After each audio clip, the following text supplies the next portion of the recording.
Selamat datang di channel YouTube Sentra Kompetensi, channel yang membahas seputar pendidikan, pembelajaran, dan regulasi-regulasi di bidang pendidikan. Pada kesempatan ini, kita akan membahas tentang strategi layanan bimbingan konseling atau BK di sekolah dalam implementasi kurikulum Merdeka. Kita ketahui kedudukan guru BK sangat strategis, terutama di dalam menghadapi anak-anak kita yang generasi Z ya, yang banyak permasalahan, bukan hanya untuk mengembangkan potensi dan juga ada untuk membimbing mereka pemilihan mata pelajaran pilihan sesuai bakat dan minat sekaligus penguatan profil pelajar Pancasila. Mari kita ikuti strategi apa yang bisa dilakukan oleh guru BK dalam melaksanakan tugasnya. Sebelumnya kita akan mengingat kembali apa itu strategi. Ini merupakan sebuah cara yang direncanakan dan ditetapkan secara sengaja untuk melakukan kegiatan atau tindakan.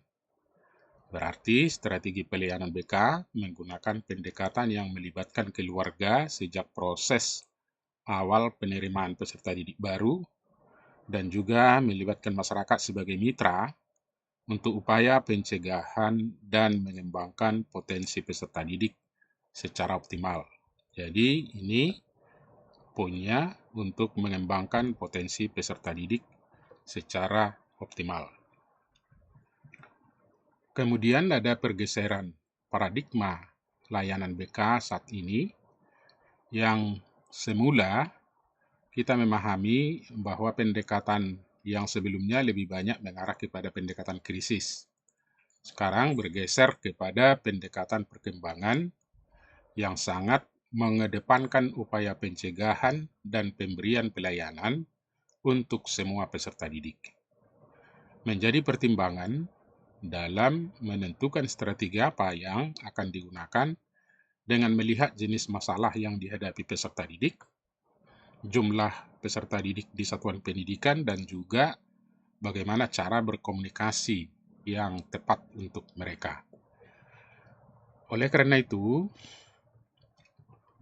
dalam pelaksanaannya, pelayanan BK di sekolah ini ada 4 komponen program yang harus diprogramkan oleh masing-masing guru BK.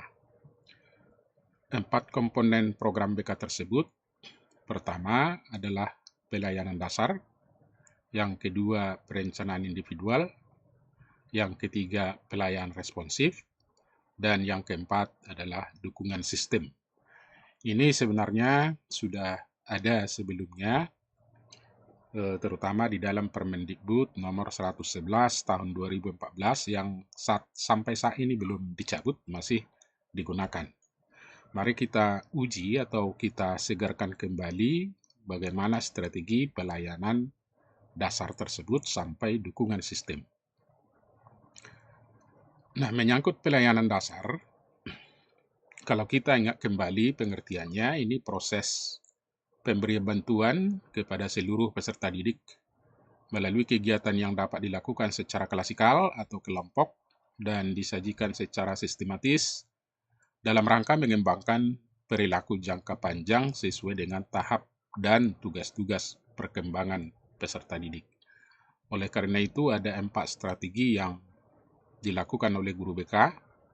Pertama, bisa melakukan bimbingan klasikal. Yang kedua, bisa bekerja sama dengan guru mata pelajaran atau wali kelas. Yang ketiga, bisa menggunakan bimbingan kelompok. Bisa juga kerjasama dengan orang tua. Mari kita lihat satu persatu. Yang berkaitan dengan bimbingan klasikal, ada beberapa tugas atau pemahaman tentang pelayanan klasikal di dalam kurikulum Merdeka ini. Pertama, pelayanan dasar diperuntukkan bagi semua peserta didik. Yang kedua, pelayanan yang diberikan, pelayanan orientasi dan informasi tentang berbagai hal yang dipandang bermanfaat bagi peserta didik. Seterusnya, pelayanan orientasi dilaksanakan pada awal tahun pelajaran bagi peserta didik baru, sehingga mereka memiliki pengetahuan yang utuh tentang sekolah yang dimasukinya. Ini sangat penting. Kemudian pelayanan informasi diberikan kepada para peserta didik tentang berbagai aspek kehidupan yang dipandang penting bagi mereka. Ini baik melalui komunikasi langsung maupun tidak langsung, boleh melalui media cetak maupun elektronik, seperti misalnya buku, brosur, leaflet, majalah, dan internet. Kemudian, waktu pelaksanaan bimbingan kelas kali ini memang di aturan Permendikbud nomor 111 itu masih diberikan waktu dalam 1 minggu itu 1 jam pelajaran. Namun di dalam kurikulum Merdeka itu diserahkan kepada pengorganisasian struktur kurikulum di sekolah masing-masing. Kemudian yang kedua, bimbingan kelompok. Ini merupakan pelayanan bimbingan dilaksanakan untuk merespon kebutuhan peserta didik, baik minat peserta didik melalui kelompok-kelompok kecil, umumnya 5-10 orang. Kemudian topik yang didiskusikan di sini adalah masalah yang bersifat umum dan sifatnya tidak rahasia. Dan juga pelayanan bimbingan kelompok ini ditujukan untuk mengembangkan keterampilan atau perilaku yang lebih efektif dan produktif. Jadi, dengan mengetahui karakteristik bimbingan kelompok, nanti guru BK diharapkan bisa membuat programnya. Kemudian waktu pelaksanaan kerjasama ini fleksibel menyesuaikan dengan program kegiatan yang dilaksanakan. Kemudian yang ketiga, kerjasama dengan guru mata pelajaran atau kerjasama dengan wali kelas. Ini ada beberapa hal yang mau kita kuatkan lagi, di mana guru BK menyusun program kegiatan yang akan melibatkan wali kelas dan guru mata pelajaran seperti parenting day, seminar karir, psikotes, konferensi kasus, dan lainnya. Ini boleh di mana yang mau dilakukan. Kemudian kerjasama dengan guru dan wali kelas dalam rangka memperoleh informasi tentang peserta didik, seperti data prestasi belajar, kehadiran, kemudian kepribadian siswa. Ini juga membantu memecahkan masalah peserta didik dan melakukan mengidentifikasi atau mengenali aspek-aspek bimbingan yang dapat dilakukan oleh guru mata pelajaran, seperti membantu peserta didik menentukan pilihan mata pelajaran, kemudian menciptakan lingkungan sekolah agar tercapai apa yang disebut dengan well-being, di mana peserta didik merasa sejahtera atau bahagia. Yang ketiga, memahami karakteristik peserta didik yang unik, bahwa mereka tidak ada sama di antara mereka. Semua mereka berbeda, satu pun tidak ada yang sama dengan yang lain. Tentu masing-masing punya karakteristik. Kemudian menandai peserta didik yang diduga bermasalah, membantu peserta didik mengalami kesulitan belajar melalui program remedial teaching. Kemudian ini juga penting, referral atau mengalih tangankan peserta didik yang memerlukan pelayanan bimbingan dan konseling kepada guru pembimbing. Ini memberikan informasi tentang kaitan mata pelajaran dengan bidang karir yang diminati peserta didik. Nah, ini menjadi masukan yang diberikan oleh wali kelas kepada guru BK. Yang lain bisa kita lihat, memahami perkembangan dunia industri atau perusahaan sehingga dapat memberikan informasi yang luas kepada peserta didik tentang dunia kerja atau tuntutan keahlian kerja, suasana kerja, persyaratan kerja, dan prospek kerja. Terutama ini untuk satuan pendidikan di SMK. Kemudian menampilkan pribadi yang matang, baik dalam aspek emosional, sosial, maupun moral spiritual.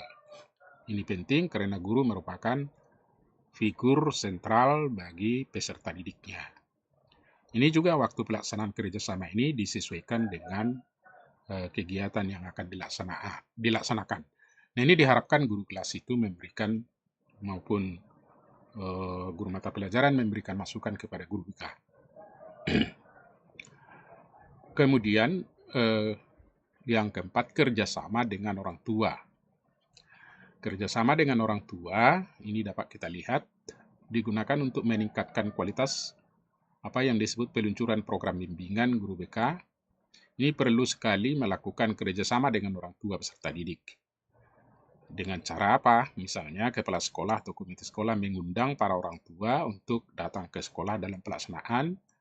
Boleh juga saat bersamaan dengan pembagian rapor. Ini sudah sering digunakan. Kemudian sekolah dapat menggunakan teknologi media virtual untuk kegiatan pertemuan atau kerjasama lainnya dengan orang tua. Jadi tidak harus langsung. Kemudian seorang sekolah memberikan informasi juga kepada orang tua, boleh melalui surat elektronik tentang kemajuan belajar atau masalah peserta didik. Kemudian orang tua diminta untuk melaporkan keadaan anak didik ke sekolah. Ini terutama menyangkut kegiatan belajar dan perilaku sehari-hari. Dan waktu pelaksanaan kegiatan kerjasama ini umumnya ya setiap akhir semester yang bersifat insidental atau juga sesuai dengan kebutuhan. Bagian yang kedua itu pelayanan responsif. Ini tugas strategi yang kedua, apa yang dibahas di pelayanan responsif.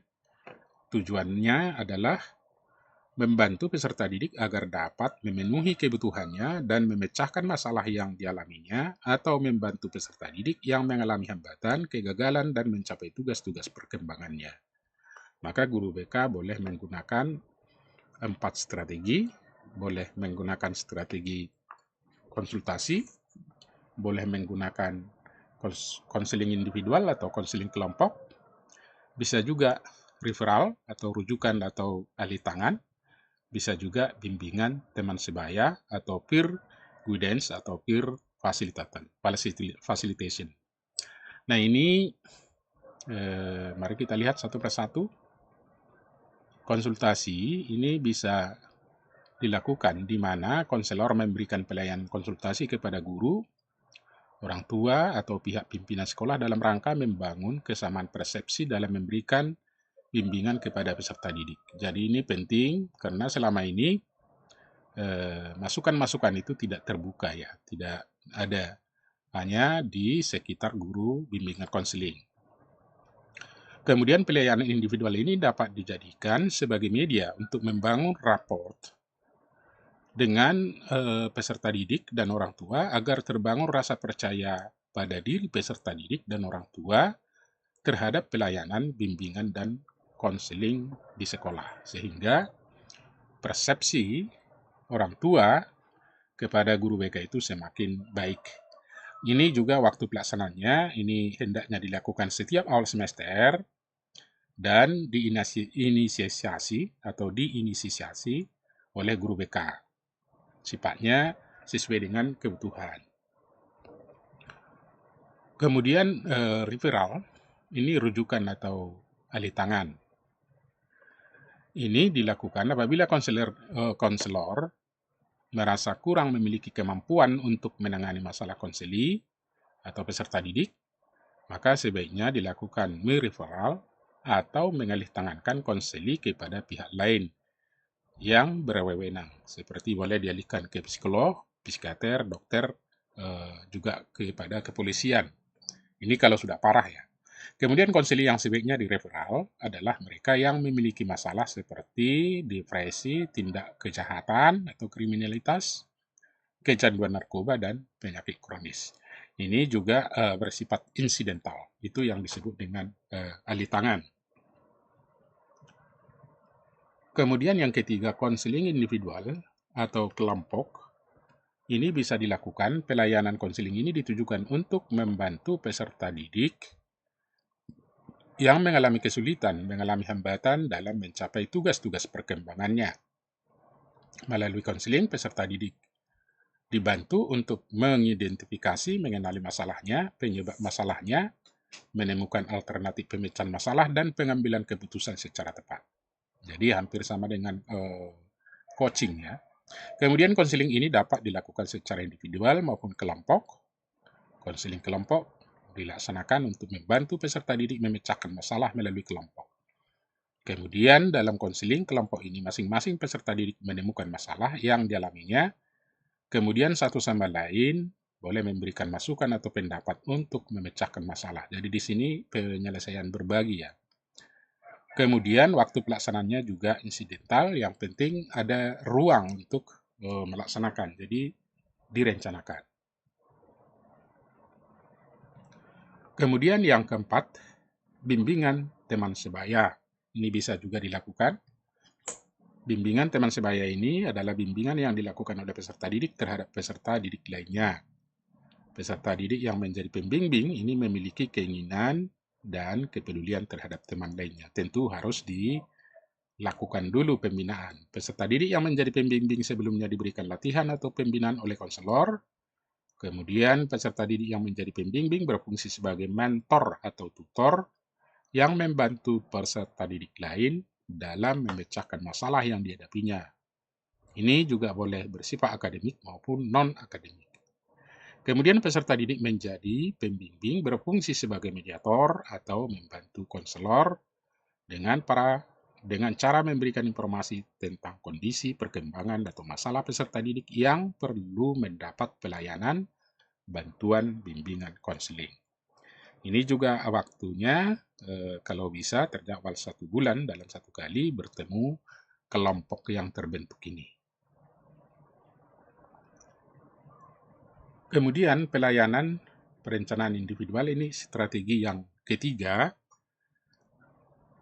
Artinya ini perencanaan individual merupakan bantuan kepada konseli agar mampu merumuskan dan melakukan aktivitas yang berkaitan dengan perencanaan masa depan berdasarkan pemahaman akan kelebihan dan kekurangan dirinya, serta pemahaman akan peluang dan kesempatan yang tersedia di lingkungannya.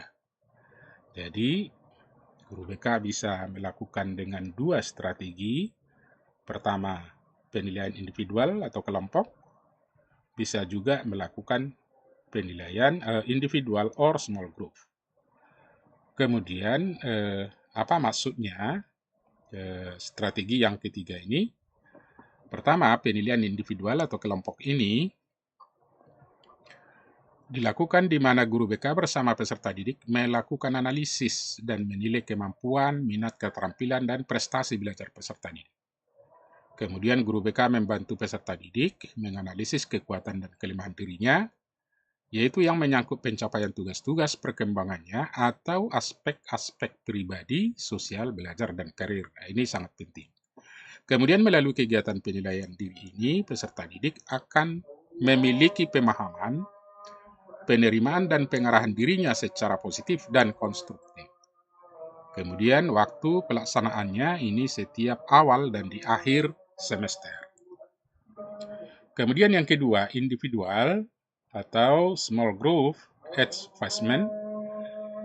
Ini di mana konselor memberikan nasihat kepada peserta didik untuk menggunakan atau memanfaatkan hasil penilaian tentang dirinya atau informasi tentang pribadi, sosial, pendidikan, dan karir yang diperoleh untuk merumuskan tujuan, merencanakan kegiatan atau alternatif kegiatan yang menunjang mengembangkan dirinya atau kegiatan yang berfungsi untuk memperbaiki kelemahan dirinya. Kemudian melakukan kegiatan yang sesuai dengan tujuan atau perencanaan yang telah ditetapkan dan mengevaluasi kegiatan yang telah dilakukannya.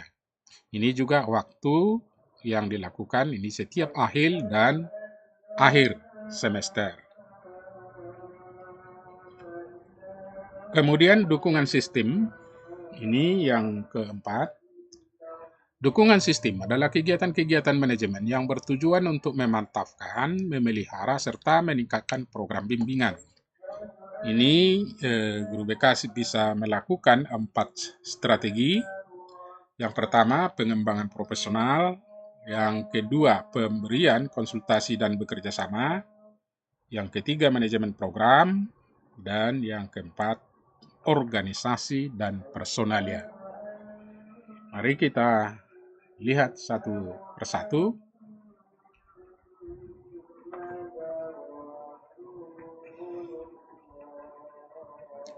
Pengembangan profesional, di mana konselor secara terus-menerus berusaha untuk mengupdate pengetahuan dan keterampilan. Jadi ini pribadi guru BK sendiri boleh melalui in-service training, boleh aktif dalam organisasi profesi, kemudian aktif dalam kegiatan-kegiatan ilmiah seperti seminar dan workshop lokakarya, atau melanjutkan studi ke program yang lebih tinggi atau pasca sarjana.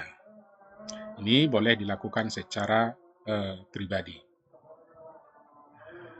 Kemudian pemberian konsultasi dan bekerja sama, ini yang kedua, perlu melakukan konsultasi dan kerjasama dengan guru, orang tua, staf sekolah lainnya, dan pihak institusi di luar sekolah, pemerintah, dan swasta untuk memperoleh informasi dan umpan balik tentang pelayanan bantuan yang telah diberikannya kepada para peserta didik.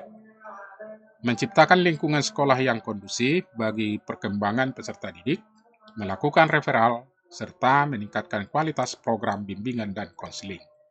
Kemudian, dengan kata lain, strategi ini berkaitan dengan upaya sekolah untuk menjalin kerjasama dengan unsur-unsur masyarakat yang dipandang relevan dengan meningkatkan mutu pelayanan bimbingan. Jalinan kerjasama ini seperti pihak-pihak bisa kita lihat, boleh instansi pemerintah, boleh instansi swasta, kemudian organisasi profesi seperti APKIN, Asosiasi Bimbingan dan Konseling Indonesia, boleh para ahli dalam bidang tertentu yang terkait seperti psikolog, psikiater, dokter, dan orang tua peserta didik. Kemudian bisa juga berkomunikasi di musyawarah guru, bimbingan, dan konseling. Bisa di Depnaker dalam rangka analisis bursa kerjasama dan lapangan pekerjaan. Nah, bagian yang ketiga, ini manajemen program. Aspek-aspek ekosistem, sistem manajemen dalam program pelayanan bimbingan konseling, ini yang perlu diperhatikan, ada kesepakatan manajemen, keterlibatan stakeholders dalam menyusun program, kemudian manajemen dan penggunaan data, rencana kegiatan, pengaturan waktu, kalender kegiatan, jadwal kegiatan, anggaran, penyiapan fasilitas, dan pengendalian. Ini semua harus dipertimbangkan dalam menyusun program. Ini bagian dari memanage atau mengatur mengelola program guru BK. Selanjutnya, yang keempat, organisasi dan personalia. Ini pelayanan, bimbingan, dan konseling dilaksanakan di bawah tanggung jawab kepala sekolah dan seluruh staf.